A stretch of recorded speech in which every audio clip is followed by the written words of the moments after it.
حدیث مبارکہ میں زیادہ کھانے کو ناپسند کیا گیا ہے۔ حدیث مبارکہ ہے ما ملا ابن آدم وعاء شرا من بطن، کہ پیٹ کے برتن کے بھرنے سے زیادہ برا اور کوئی برتن نہیں ہے۔ نبی علیہ السلام نے ارشاد فرمایا کہ حسب للرجل اکلات، کہ بندے کے لیے چند لقمے کافی ہیں، یقمن صلبہ، کہ جس سے اس کی کمر سیدھی رہے۔ ایک حدیث پاک میں نبی علیہ السلام نے ارشاد فرمایا ان اکثر الناس شبعا فی الدنیا اطولهم جوعا فی الآخرہ، کہ جو لوگ دنیا میں اکثر پیٹ بھرے رہیں گے وہ قیامت کے دن اکثر خالی پیٹ رہیں گے۔ سیدہ صدیقہ رضی اللہ عنہا فرماتی ہیں ما شبع فی یوم مرتین من خبز بر حتی لاحق اللہ، کہ نبی علیہ السلام نے اپنی نبوت کی زندگی میں ایک دن میں 2 مرتبہ پیٹ بھر کر کھانا نہیں کھایا۔ نبوت کی پوری زندگی میں ایک دن میں 2 مرتبہ کھانا پیٹ بھر کر نہیں کھایا، اور ہمارے ہاں تو ماشاء اللہ سارا دن ہی سلسلہ چلتا رہتا ہے۔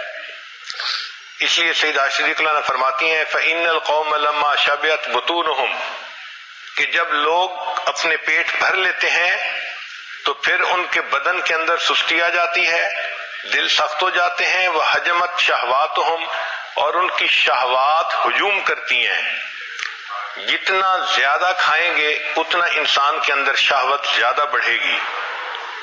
شریعت کا اصول کتنا پیارا ہے کہ نبی علیہ السلام نے ارشاد فرمایا کہ ابن آدم کے لیے بہتر یہ ہے کہ جب کھانا کھائے فَثُلُثُ طَعَامٌ، تو تیسرا حصہ کھانا کھائے، وَثُلُثُ شَرَابٌ، تیسرا حصہ پانی پیے، اور تیسرا حصہ ہوا کے لیے چھوڑ دے۔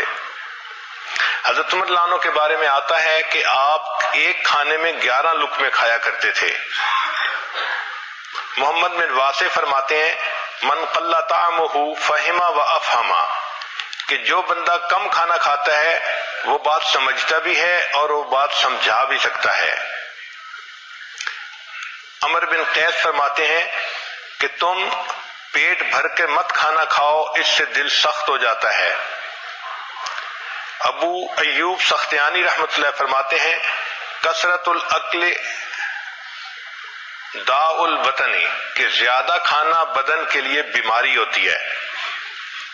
حسن بصری رحمۃ اللہ علیہ نے ایک بہت خوبصورت بات کی، فرماتے تھے کہ کھانا سیدنا آدم علیہ السلام کے لیے جنت میں ابتلا تھا، اور اولاد آدم کے لیے یہ دنیا میں ابتلا ہے۔